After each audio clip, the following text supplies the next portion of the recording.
prank gochuu deemaa prank irratti gootaa namarratti gootoo jettan yoo yaasu birratti prank yaasu birratti prank gochuuf deema isin jechuu barbaada ni hadda namni kuni maal jedha maal jechuun barbaada bakka yaasu loluun ta'in itti nama biraate jechuudha bakka mamii yaadatti kaasa yaadaan itti kaasa mootiyyuu akkamii ama bakka yaada kee jijjiiree steerum barbaada ati maal jetta jedhani akkasitti prank bombadoo suuratu jedha inshallah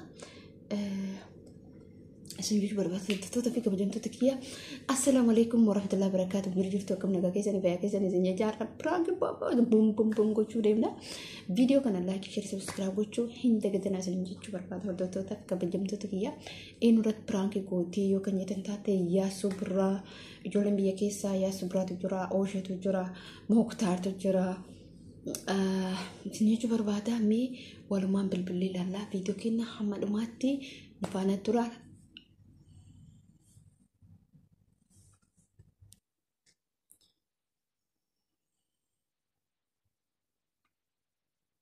كنوا تقبلوا دي ما شاء الله كنوا تقبلوا دي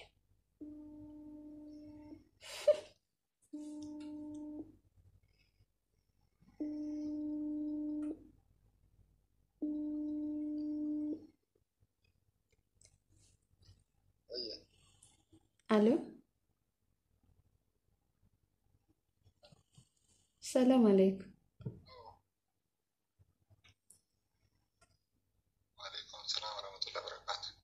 كم جرتا؟ والله الحمد لله كمتي نقول والله الحمد لله أنا ملي بلبلتوكا ماشي ولا مالي ستنا ما نبل بالليو ما لاني مسيب بدك ياكي إما بدأنا ونيك كجيتي تكبدون قرر أنا مسيب البلاسة وبلبل مالي هيو وجمع تكنا بالبلتو جتيري جدا تفكاتا بريدو أنا كجرتاتي مالي وريدي فورا كن يبري نوا بيا كنا كما كودا أكاسي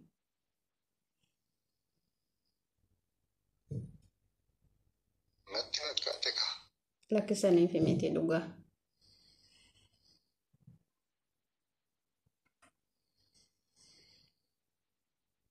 يتري jedhe dhugaan akkam reetti akkami biyyi maal fakkaatti akkamii walli sitti muu barbaadadha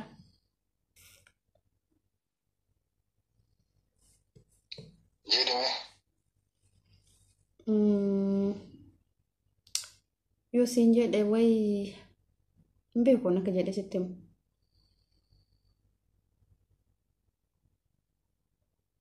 maal rakkoo qaba jechuun kaati namni waan nama gaafachuu barbaadu yoo nama gaafatallee maal rakkoon qabu waan danda'amaa ta'uu ta'e yaanii wal gargaaruun aadama keenya ati maal rakkoon qabu. okay ati way fuute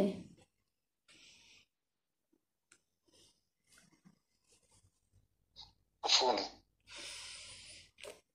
laalamma ani akka jedhe sitti himuu barbaadu nama yaada kee jijjiiree jira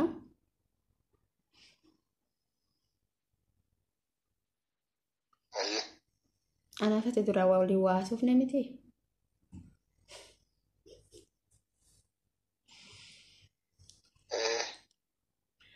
wal raafanne malee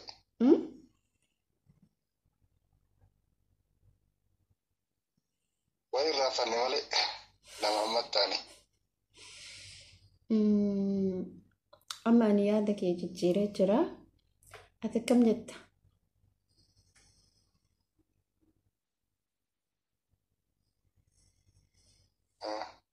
maal jetta maali kaati durumaayyuu namni beeke kaati wajjin haasa'ee ooyika dhagaa jirta ati maal jetta ree dura Halo? ati maal jette jedhaa bara Dhagaa irtaa maan jedhu dhagaa irtaa. Ansirratti si dhagaa. Bareedaadha namni kaatii uma fedhe iyyuu. Jechuun bareedaa gaafii nuti gaafattee kanas durallee wal gaafannee wajjin haasoinee biyyallee galtee mootu kaatii akka jarraa osoo wal hin argin osoo qaamallee wal argin atis biyya namaatti deebite. Aloo. Hin dhagaa. Kanaafuu gaafiin kaatii namni maalii namni akkanumatti hin jettee waliin gaafatu maalummaa walis baruu baannu sagaleedha wajjin dubbannee amala walillee guutumaan guututti baruu baannu hanga tokko wajjin haasofne. Amma kalaas rakkoon qabuun ta'a jechuudha. Kanaafuu kaatii gaafichi fudhatama qabaa rakkoon qabu. Yaani akkuma ammallee akkanumatti qilleensumarraan walitti haasofnee sagaleemaan walitti haasofnee wal arguu dhabuun sun immootu shiggarnu. Kalaasatti bakka amma gaafii kiyya qeebalte jechuudha.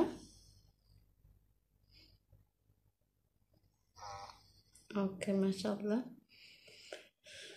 Eshi bareeda. Jechuun ati amma yaani dhugumaan na gaafatte moo yaani waan jedhu gaaruudhaaf na gaafatte dhuga.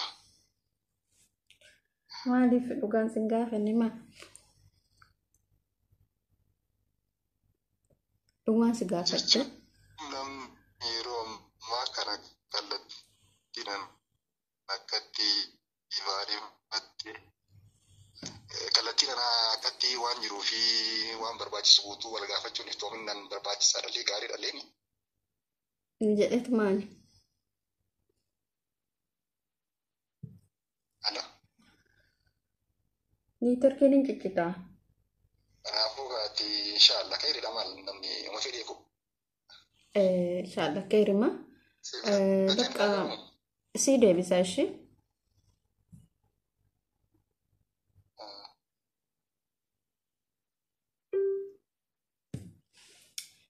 Assalamualaikum warahmatullahi wabarakatuh. Difama mucichi dhaabbatee jira naa dhaabbatee jira gaafadheen jira. Maaliif jettanii maaliif waan kana talaqqee namoonni tokko tokko yeroo jaalala si gaafatanii gaafii jaalalaa si dhiyeessanii deebi'anii namni sun hangam jaalala siif qaba hangam kabaja